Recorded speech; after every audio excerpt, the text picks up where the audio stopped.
You remember the story. The Son of the living God, the Prince of Peace, the King of Kings, the Lord of Lords, Jesus, the owner and the CEO, he takes a towel and he drapes it over his forearm and he kneels down and he starts to wash the feet of the disciples. Did you hear what I just said? The feet. Listen, I'd be willing to wash your car, but your feet? And guys' feet?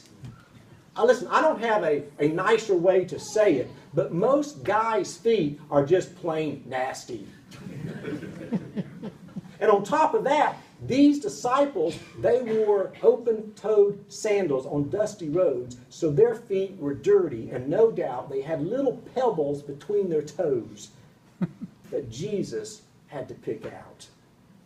The expression on Peter's face would have been our expression, right? Peter says, "No, Jesus, you're not going to wash my feet. That would be too humiliating."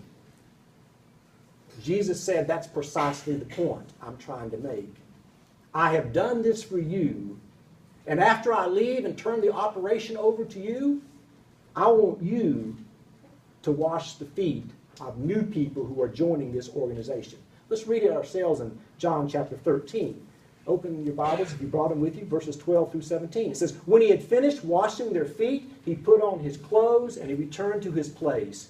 'Do you understand what I have done for you?' he asked them. 'You call me teacher and Lord, and rightly so, for that is what I am.'" In other words, Jesus at no point did not acknowledge that he was Lord. He was the leader. He was the CEO. But he goes on to say that.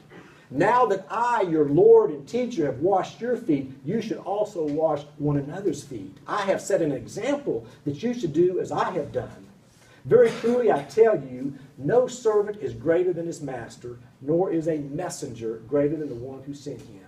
Now that you know these things, you will be blessed if you do them."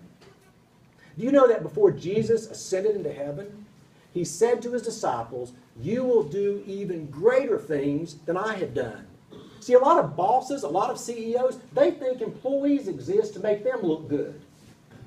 Jesus says, "You're going to do even greater things when I leave." See, people died to save the king, but our king died to save the people.